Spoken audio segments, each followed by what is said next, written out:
Hello and a very warm welcome. You are watching Gravitas with me, Molly Gambhir. Here's a quick look at what's lined up for you on the show tonight.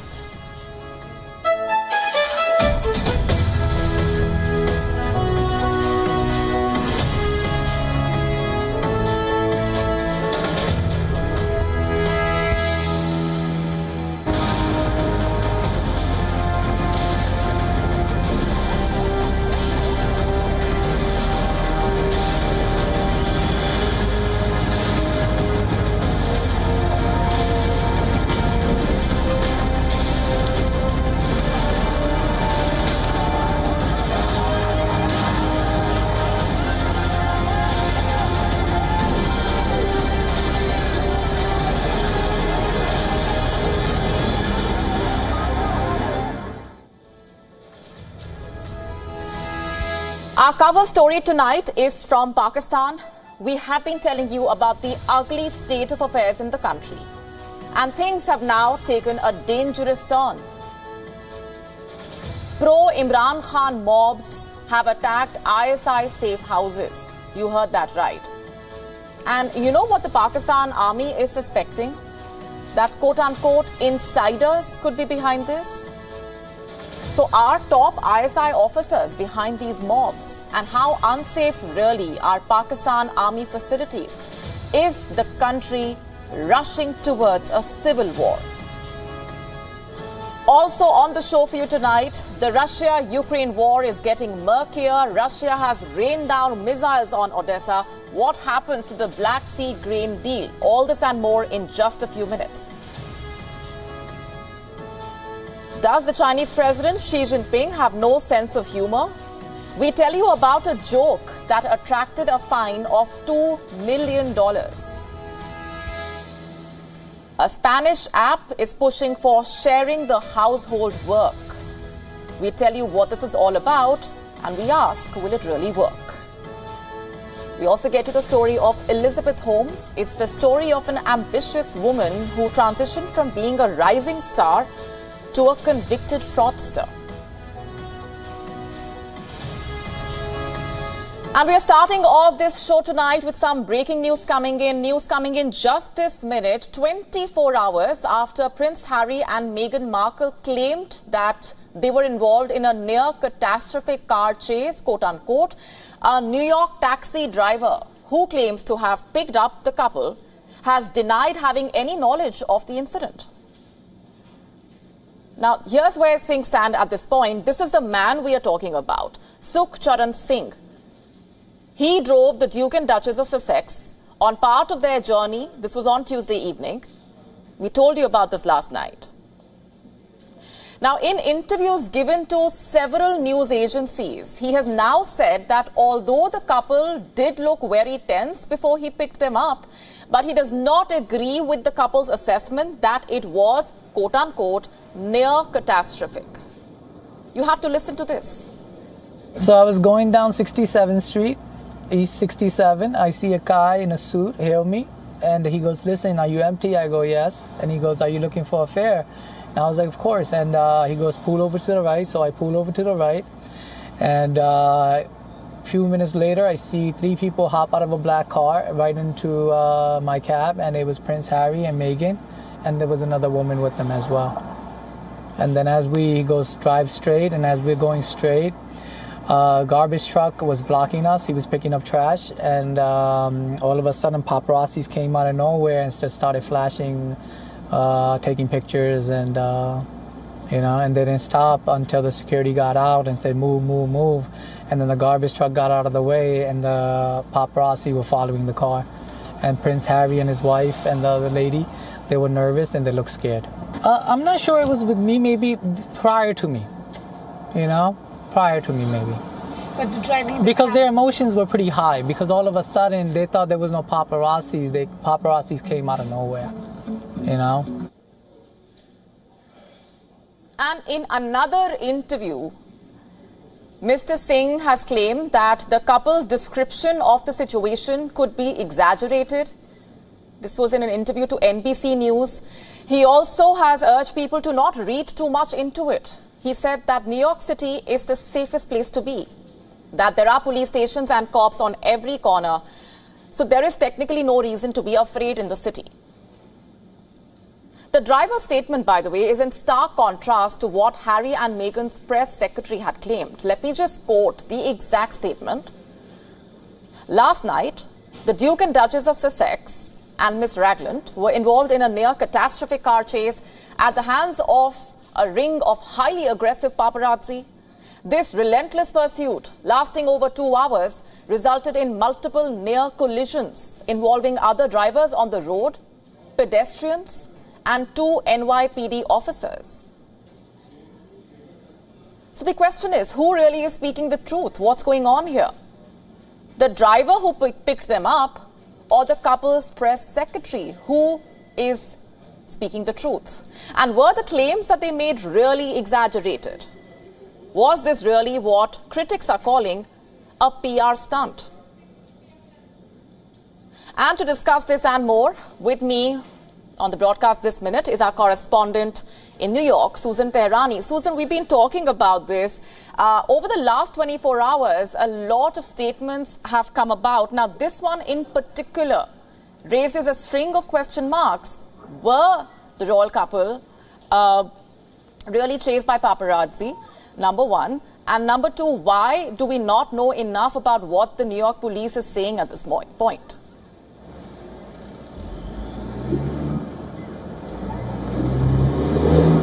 Yeah, so it's very interesting. Just to quote the late Queen, Prince Harry's grandmother, her famous quote was, "Recollections may differ," and I think it's perfect in this situation. However, we have multiple witnesses who are saying that the statement by Prince Harry and Meghan Markle's spokesperson, an associate, has been exaggerated. And I think anyone who lives in New York, who's even visited New York, will tell you that it is absolutely impossible to be on a 2-hour car chase in the middle of Manhattan with the fabric of the city. I mean, we're living on an island on the one hand. On the other hand, there's traffic everywhere, outdoor dining, scooters, people on the sidewalk. And for this aggressive chase to happen and miraculously no one getting hurt and no one having any footage or image of it is pretty striking. Mayor Eric Adams also expressed skepticism. But you talked about the NYPD. I want to say that we did hear from Julian Phillips. He's a deputy commissioner at the NYPD. He said that the police department did assist Meghan and Harry. He said there were numerous photographers that made the transport challenging. The Duke and Duchess of Essex arrived at their destination and there was no reported collusion, summonses, injuries, or arrests in this regard. So this is coming from the NYPD, the New York Police Department. I mean, I just want to give a caveat there that Meghan and Harry do have a Netflix documentary coming up very soon as well. And they've said that they want to discuss multiple issues from the coronation to their son's birthday. So, you know, we'll have to see whether or not any footage of this incident emerges in their documentary. Right, and the statement I just quoted earlier talks about 2 NYPD officers, it talks about pedestrians. So have we heard more from these very individuals who have been cited in that statement? Well, the NYPD says that no one was injured. The police officers weren't injured at all. And Mayor Eric Adams noted himself that he's grateful that law enforcement wasn't injured. And he also mentioned that nothing happened to Meghan and Harry. So there have been no injuries, which is contradictory to the initial statement by the publicist and their spokesperson. Right. Susan, for those who've not been tracking the developments very closely, if you can just piece together what we knew 24 hours ago and where things stand at this point, because the natural question is, was the couple really chased by the paparazzi? Is this a part of a PR stunt? And what about the statement that was given out by the spokesperson earlier? Like, why is it that there is a contradiction coming to the surface at this point? I mean, some people might say any publicity is good publicity, but that incident that the couple's spokesperson described seems like a Hollywood movie that's virtually impossible to happen in the middle of Manhattan. Even if there wasn't multiple witnesses coming out and speaking out against it less than 24 hours later, you cannot imagine a rapid car chase like that in such a crowded small island like Manhattan, where it's 13 miles long from start to finish. We're on an island. So if you want to go for 2 hours, I mean, first of all, you would have to probably circle Manhattan. And then second of all, I guess it would bear the question that why no one called 911, why there aren't any accompanying footages, and why law enforcement really didn't stop something like this. And I just want to talk about the culture of New York and the paparazzi. For the most part, they're very respectful. And I don't know how to say this politely and diplomatically, but when it comes to Meghan and Harry, Americans aren't that interested. So, yeah, a few pictures here and there will surface, but for the most part, notably in New York, the general public is very used to seeing celebrities and a lot more important individuals. They even ride the subway without being harassed. So then the question remains, what were they running away from, considering the fact that on the one hand, they're very high profile individuals. They know that they'll be photographed. But on the other hand, you know, as you mentioned, why this dramatic statement? Like I said, you know, quoting the Queen, recollections may differ, but then we have multiple witnesses that contradict that. And it's a little insulting to the intelligence of viewers and the people that read this statement for them to expect people to believe something like this would happen in the middle of New York. Right. I'll just come to you to dig a little deeper into that as well. But let's just listen in once again to what this cab driver really said. So I was going down 67th Street, East 67. I see a guy in a suit hail me, and he goes, "Listen, are you empty?" I go, "Yes." And he goes, "Are you looking for a fare?" And I was like, "Of course." And he goes, "Pull over to the right." So I pull over to the right, and a few minutes later, I see 3 people hop out of a black car right into my cab, and it was Prince Harry and Meghan, and there was another woman with them as well. And then as we drive straight, and as we're going straight, garbage truck was blocking us. He was picking up trash, and all of a sudden paparazzis came out of nowhere and just started flashing, taking pictures, and you know, and they didn't stop until the security got out and said, "Move, move, move." And then the garbage truck got out of the way, and the paparazzi were following the car. And Prince Harry and his wife and the other lady, they were nervous and they looked scared. I'm not sure it was with me, maybe prior to me, you know? Prior to me, maybe. But driving because their emotions were pretty high, because all of a sudden they thought there was no paparazzis. Paparazzis came out of nowhere, you know? And let me, before going back across to Susan Terriani, also get in Ian Pelham-Turner, an award-winning royal photographer and royal commentator onto the broadcast. Thanks very much for being here. What do you make of what's unfolding at this point? 24 hours and a series of questions involving this quote-unquote near-catastrophic car chase. Yes, good afternoon to you from London. I was just talking to my colleagues on Timeless Treasures just now about this. I think the reality for me is that don't underestimate the intensity that really paparazzi can actually really induce during a car chase. For me, the paparazzi have always been people that were the lowest form of photography. In the past, I've worked with Prince William to try and stop any paparazzi photographs of the children and the royal family when they were in Kensington appearing in British papers. In other words, cutting off the supply of money to them at the same time, because all they really are vultures. They are not real journalists. They're just vultures trying to create a situation for themselves where they might create a disaster. Now, I haven't heard all the different circumstances because there's conflicting reports today over, was it an intensive car chase, was it not? I think the intensity of the car chase was reported by NYPD. But there again, they may be downplaying this because they don't want to have a series of issues with them and how they've actually created security for the family whilst they're in New York. So I don't know. But I think the reality at the moment is that when I see things like this, it does bring me straight back. I was really at the funeral in America during when Diana had her funeral. But I worked on the case for 6 months afterwards on how did this happen, what type of things were happening as well, why did it happen in that tunnel and at that particular time.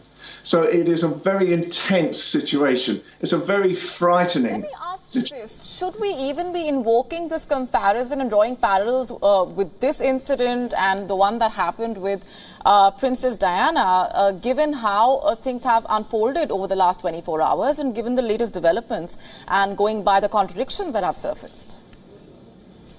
I think you cannot take a situation like this too lightly. It's as simple as that.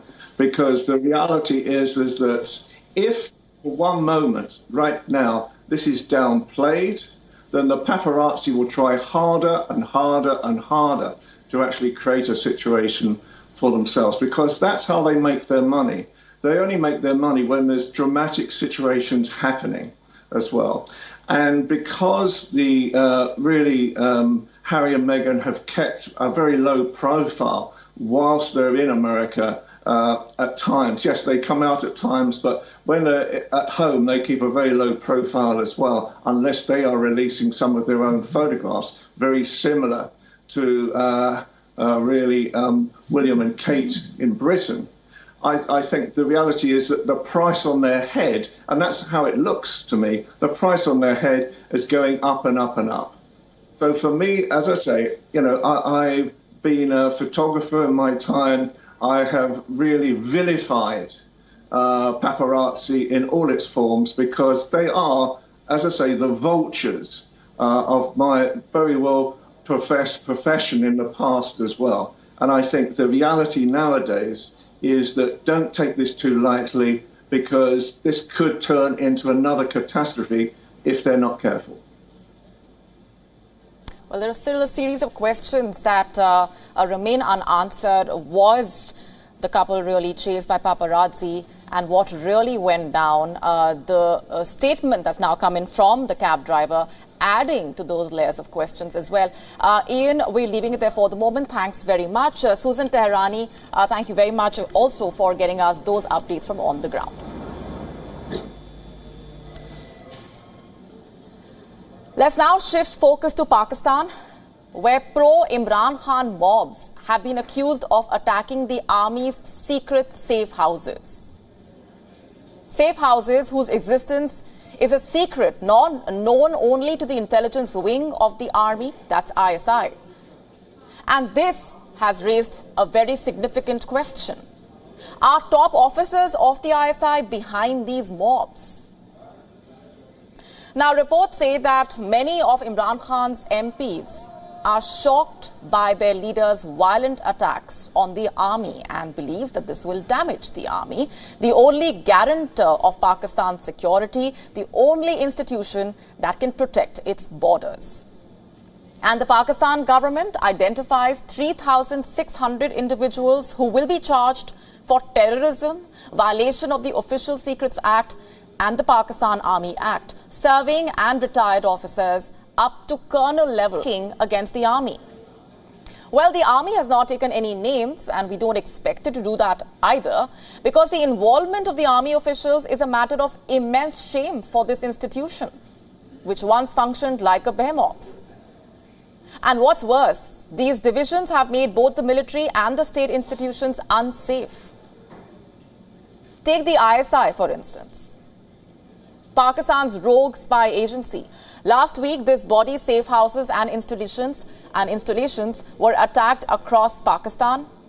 And these attacks were reported in Gujranwala, Multan, Lahore, Bahawalpur and Faisalabad. And these attacks have severely perturbed the army and the ISI. And we are hardly surprised. If the offices of its premier intelligence agency can be attacked, how safe then are the homes of those who are running it? Also, who really was behind these attacks? Were they carried out by civilians only, or were army officials involved as well?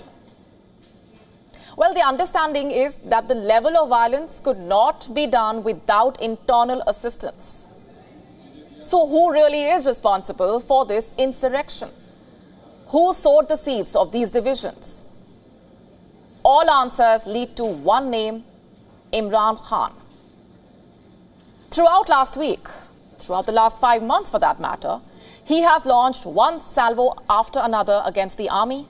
In January, he asked the army to refrain from political engineering in the elections, blamed the former Army Chief General Bajwa for the current political crisis. In February, he sought an internal military inquiry against Bajwa for his alleged admission that he toppled his government. When he was arrested and presented at the court for a hearing, he accused the current army chief of maligning the institution. He said there is no democracy left within the army. We wonder if there was ever any of that. And then after his release, he again shamed the army chief and the director general of its PR wing. He said the first was out to kill him, and the second wasn't even born when he took Pakistan to victory in the World Cup. SPR साहब, मेरी जरा गौर से बात सुनना। आप जब पैदा भी नहीं ना हुए थे, तब मैं अपने मुल्क को दुनिया में रिप्रेजेंट करता था। मैंने अपने मुल्क का दुनिया के अंदर सर ऊपर किया, इज्जत दिलवाई अपने मुल्क को। उठा के देख लें, आप भूल गए होंगे, आप पैदा नहीं हुए होंगे, जरा पता चलवा लें कि इमरान खान ने क्या पाकिस्तान की दुनिया में इज्जत ऊपर की या नीचे की। Now you've got to give it to him. The man does have the pulse of the people. Just have a look at what's really happening on Pakistan's streets. The people are speaking in one voice against the army, accusing it of looting the people's money and filling the coffers of its officials. And how is the army taking this? Well, it's issuing warnings. Take this one, for instance. It comes straight from the chief of the army staff, General Asim Munir. He says, and I'm quoting now, "The armed forces will not tolerate any further attempt of violating the sanctity and security of its installations or vandalism, and is resolved to bring to justice all the planners, abettors, instigators, and executors of vandalism on the Black Day of 9th of May." So what exactly is the army doing to bring the planners and abettors to justice? Well, besides charging them under stringent national security acts, it seems that they are planning to put Imran Khan behind bars again. Have a look at these images. They are from Imran Khan's Lahore residence. They show dozens of policemen surrounding it. Imran Khan says they are there to arrest him. The cops say they are there only to arrest protesters who are allegedly holed up inside. They had given him a 24-hour deadline to send them out. And last we checked, the ultimatum had long expired. So what will Lahore police's next move be? The story is still developing and we will be keeping you updated. And from Pakistan's internal troubles, we come to its external mischief. Its illicit activities along the Indo-Pak border. From pushing terror to conducting espionage, ceasefire violations to drug trafficking, Pakistan, you see, perpetually keeps the border in disarray.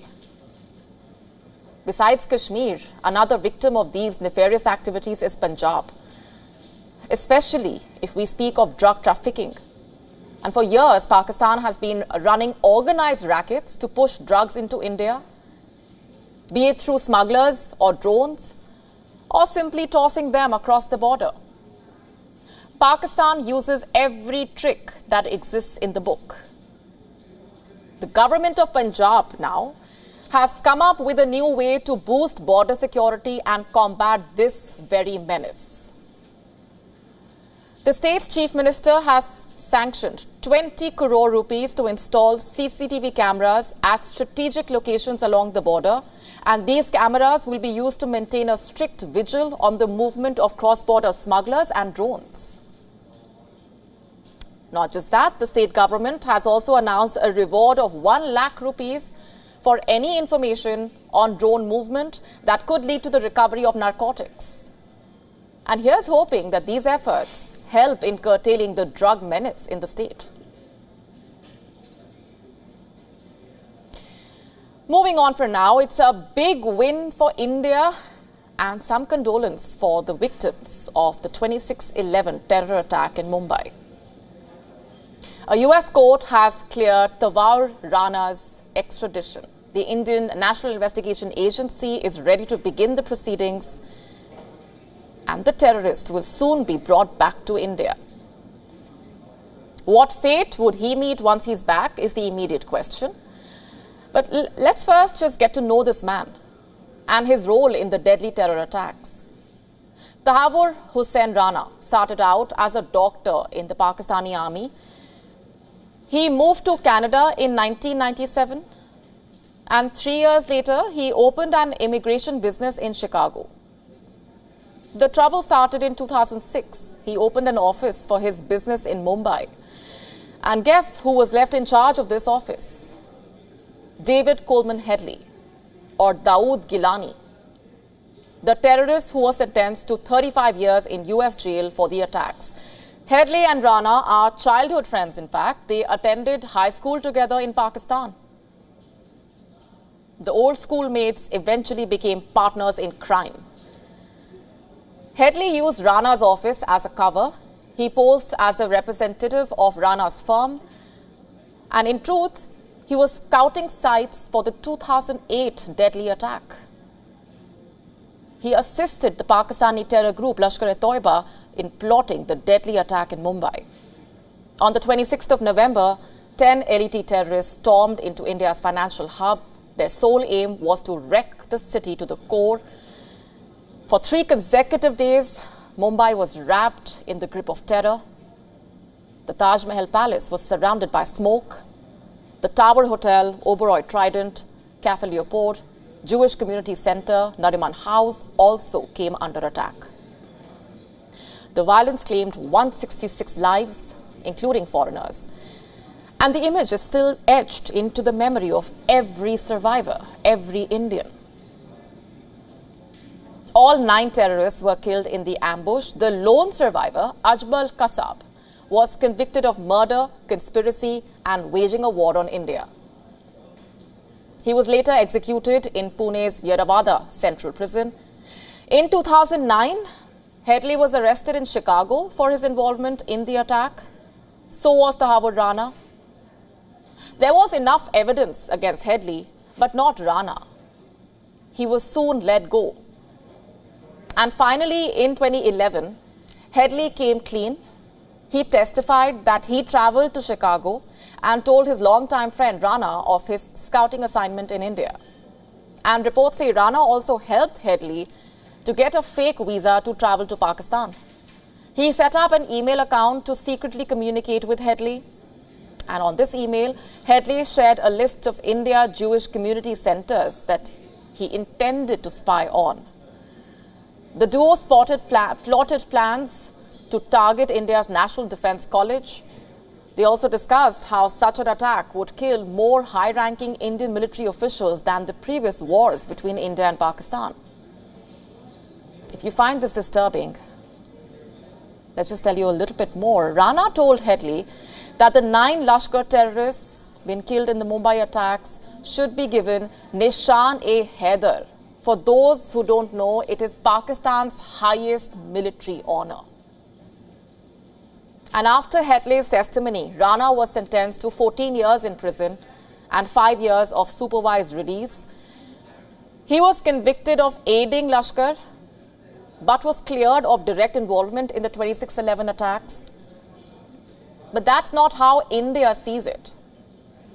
Here, he is accused of conspiring to wage a war of terrorist attack and murder. He was released from the US prison in 2020, but India was quick to file a complaint. It sought Rana's provisional arrest and ultimately his extradition. And 3 years on, the US has given consent to India's request. Now questions arise. When will he be brought to India, being the first one? And what awaits him in the country? How will the victims of the attacks react to this? But for the time being, it remains a legal victory for India. Shifting focus for now, the West is split on Ukraine. There is a clear division on what one side wants and what the other does not, in regard to the war itself. The French president, for example, is scrambling to find a war to become the Napoleon for peace. He has been at it for some time now. And a British leader finds this, quote-unquote, nauseating. Case in point, a recent podcast by Guto Hari. Who is he? A former Downing Street Director of Communication. And in his podcast, Hari recalls the time the former Prime Minister Boris Johnson called Macron nauseating. What for? Traveling to Moscow, before Russia fired the first shots. In fact, the podcast says, and I'm quoting now, there were tensions early on when people like Emmanuel Macron of France went to Moscow to talk to Putin. I think Boris described it privately as nauseating. And meanwhile, I think Macron was feeling the tension from Boris seemingly doing the running with helping Ukraine militarily. Now, this was when Johnson was still the Prime Minister. He is now out. Sunak is in. But Macron is still not done throwing political hand grenades. You see, not too long ago, he visited China. Like we were telling you just yesterday, Macron is now trying to strike a secret deal with China's Xi Jinping, trying to become party to China's peace proposal. But the question is the rest of Europe or even the United States on board with this idea? It looks like Britain seems more focused on arming Ukraine. The US is rallying countries trying to punish Russia. Listen in to what the US President Joe Biden had to say in Japan. For the shared values, including supporting the brave people of Ukraine as they defend their sovereign territory and holding Russia accountable for its new aggression. Accountability versus the peace deal. And the West seems undecided. What does Ukraine want is the immediate question. Like we've been telling you, China has sent an envoy to Kiev to try and get Ukraine on board for the negotiations to end the war. And this envoy recently held a meeting with Ukraine's foreign minister, Dmytro Kuleba.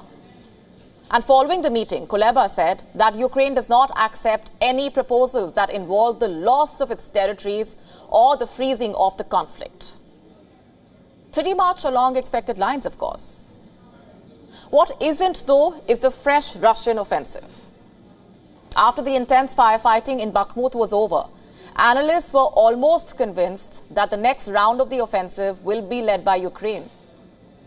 But Ukraine's President Volodymyr Zelensky said the country does not have enough arms to launch a counteroffensive.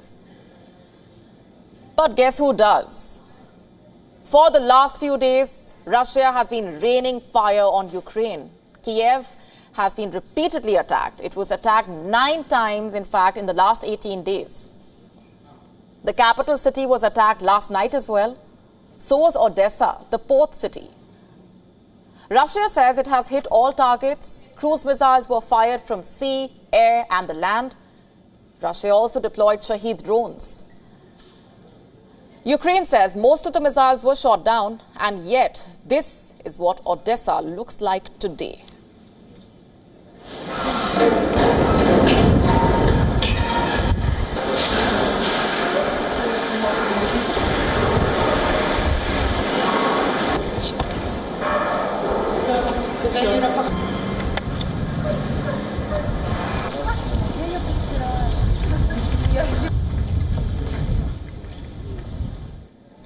At least one person was killed in the attacks.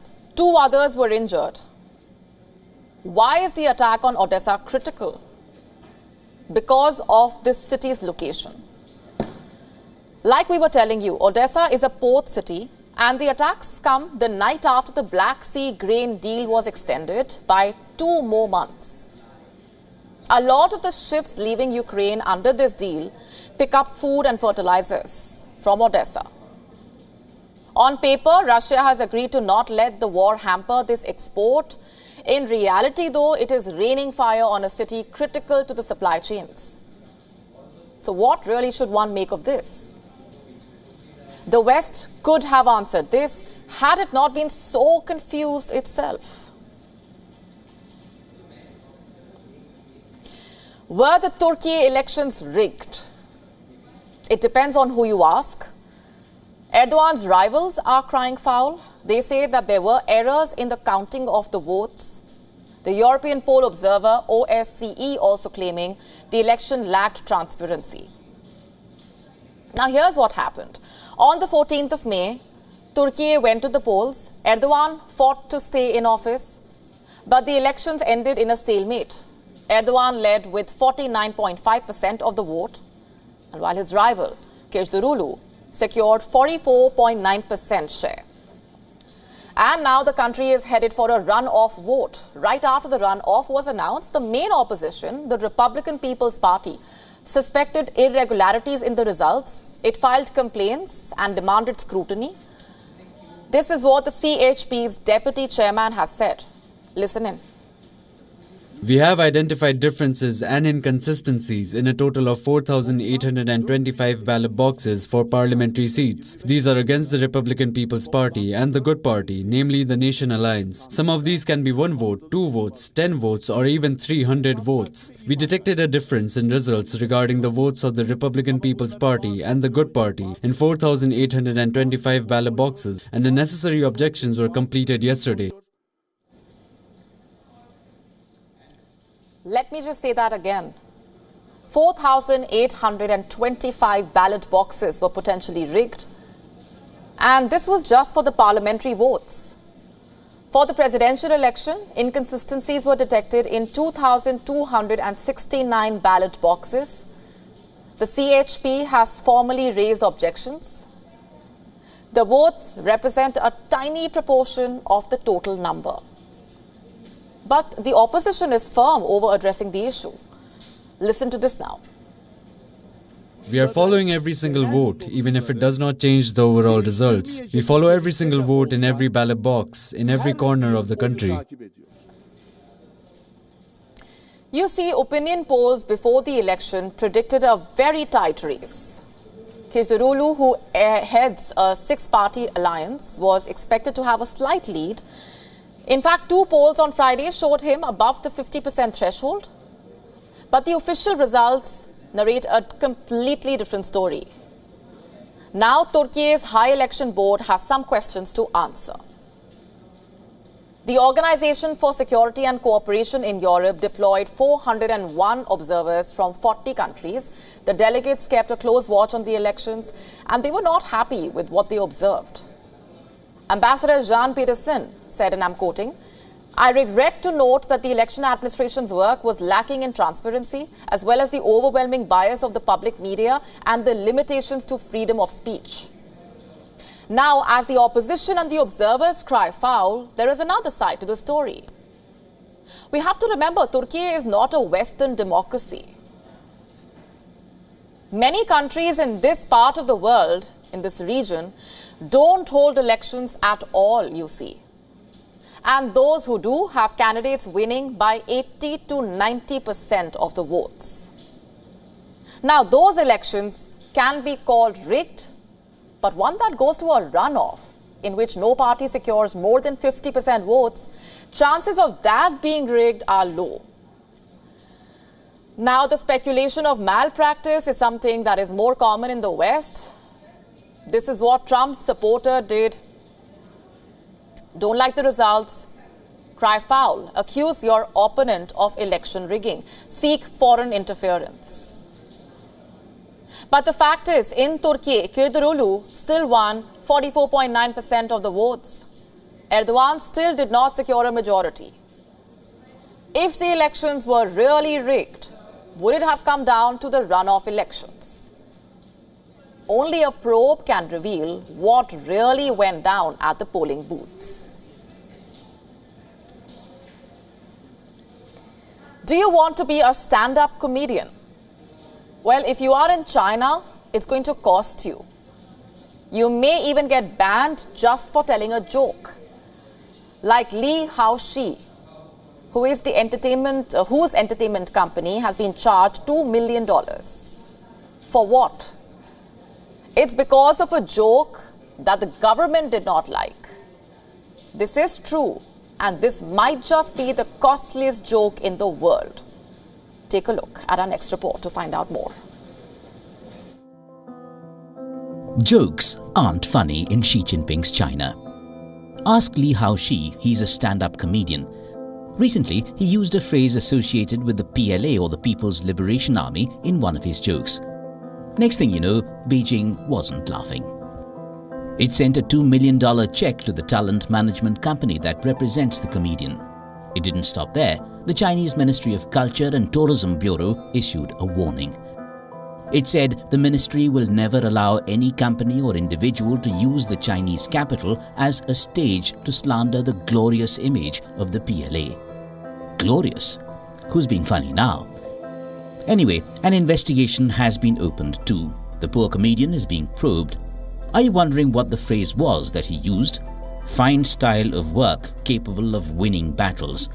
The comedian used the phrase to describe two stray dogs. Little did he know he was picking a bone. How many of you recognize Wong Ki-kwan? He's a popular Hong Kong-based cartoonist and he's been working since 1983. But recently, Wong was banned from a newspaper. Why? Because his satirical cartoons did not land well with the CCP. Wong recently made a comic strip in which a man is seen telling a woman the city's community representatives would be chosen as long as the superior finds them suitable. Does not matter if they fail their exams and health tests.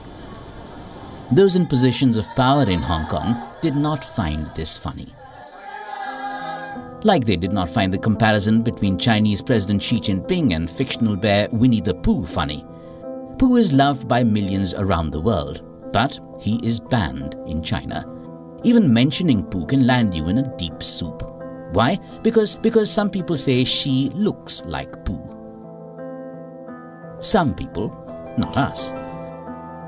The same group also believe this man resembles a certain leader.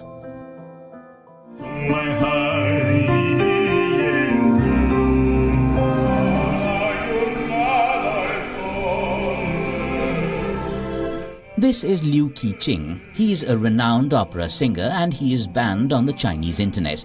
China has accused him of violating Xi Jinping's looks. Don't ask us what that means. Does he look like Xi Jinping? We can't ask that either. But what we can tell you is, if you have a funny bone, you must move to Taiwan. Laughing out loud, WION World is One. Do couples really share the workload as far as the household chores are concerned? A new app might help couples share the workload. Spain is planning to launch an application which will help men and women log the number of hours that they are spending doing the chores. The country hopes that this will help with gender equality. Our next report telling you all about this. We women spend more time on domestic tasks than men. This is what Spain's Minister for Gender Equality, Angela Rodriguez, said. For long, married women have been stereotyped as those who are responsible for household chores. But Spain has decided to address this. How exactly? The nation plans to launch an app which will log the hours the husband and wife spend doing chores. The time will not include only the duration of the task, which was completed, like time spent cleaning the kitchen. The individual will have to log in the time spent from buying cleaning products to finishing the kitchen work. The government says the app is meant to have an approach which will address invisible tasks that cause a mental load. Tasks such as planning meals or dealing with the emotional care of children. The app aims to equalize the time dedicated to a chore by a man and a woman. Studies show that over 50% women spend over 5 hours doing domestic chores. These are ordinary chores such as cooking, cleaning and maintaining home decor, while men spend only an hour doing home chores. Spain also carried out a study which showed that nearly 46% of women did majority of the home chores. On the other hand, only 15% of men said that they did most of the chores. Such gender disparity has caused major legal rows in Spain. In 2017, a Cantabria court ordered a man to pay his ex-wife over $24,000. This was because she did most of the housework for 6 years. Earlier this year, a court in Vélez, Malaga ordered a businessman to pay his ex-wife over $223,000 for making her do unpaid domestic labor for nearly 25 years. Private companies are now bidding to boost the project, while the government invests nearly $230,000 for app development. So while the app gets released later this year, what else can couples do to share the workload? Well, the fact that women are supposed to do the household work is a stereotype that needs to be fought every single day. Sharing the workload is important, to say the least. Will the new app actually help? We'll have to wait and watch. Bureau Report, WION, World is One. Our next story is the story of a tech star. It's the story of an ambitious woman who has transitioned from being a rising star to a convicted fraudster. I'm talking about Elizabeth Holmes. What went wrong? What's the story here? Let's just break it down for you. We go back to the year 2014. Elizabeth Holmes was grabbing global attention. From being named as the next Steve Jobs to being titled as the world's youngest self-made female billionaire, Holmes was ready to change the face of medical science. How exactly? With her company, Theranos. And what was the promise that her company made? It promised its Edison test could detect severe health conditions. But unlike conventional practices, it could do that with a few drops of blood. Meaning a little prick, a few drops of blood is all that one needed to diagnose diseases like cancer and diabetes. Away from the hassle of needles. You heard that right. But by 2015, the seams were coming apart. And within a year, Holmes was declared to be fake. The technology that she apparently founded did not work at all. As a result of which, by 2018, Theranos, the company that she founded, collapsed. Holmes launched Theranos after dropping out of Stanford University. And back then, she was 19 years old. She was ambitious. She claimed that she could bring a revolution in disease diagnosis. In fact, this was not the first time that she expressed her larger-than-life aspirations. At the age of 9, she wrote a letter to her father declaring that she wanted to discover something new, something that mankind did not know was possible to do. Just imagine a 9-year-old saying this. Theranos brought her dream to reality, so much so that powerful people were enthralled. They invested without seeing audited financial accounts. The US Treasury Secretary, George Shultz, media tycoon Rupert Murdoch, and America's richest family, the Waltons, were among her backers. Holmes was also invited to join Harvard Medical School as his board member. However, things started to unravel when a whistleblower raised concerns about the company's flagship testing device, the Edison. People started questioning Holmes' idea. They doubted the very premise of her testing device, and they found loopholes in Holmes' understanding of the product. The Wall Street Journal, in fact, wrote a series of exposés claiming that the results were unreliable and the firm had been using commercially available machines. Not only this, it was also found that most of these machines were made by other manufacturers. What happened next? Lawsuits piled up. Partner cut ties, and regulators banned Holmes from operating her blood testing device. Currently, Holmes has been charged on the grounds of fraud. She is convicted of misleading the doctors, scamming her investors, and deceiving her patients. Holmes is to pay $452 million in restitution to the victims of her crimes and is sentenced for 11 years. She is being held jointly liable with her former lover, Ramesh Sunny Balwani, who was also a top Theranos lieutenant. Balwani is already in prison after being convicted in a separate trial. He has been sentenced for 12 years and 11 months. And while pursuing her audacious ambition, Holmes raised nearly $1 billion, all of which toppled with the collapse of Theranos. Despite this, Holmes continues to tightly cling on to her original story, the story of changing the face of diagnostic testing.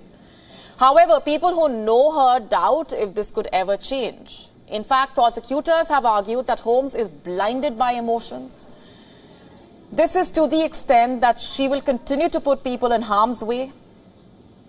Further, in her court filings, she apologizes but accepts no responsibility and continues to insist that she is the victim.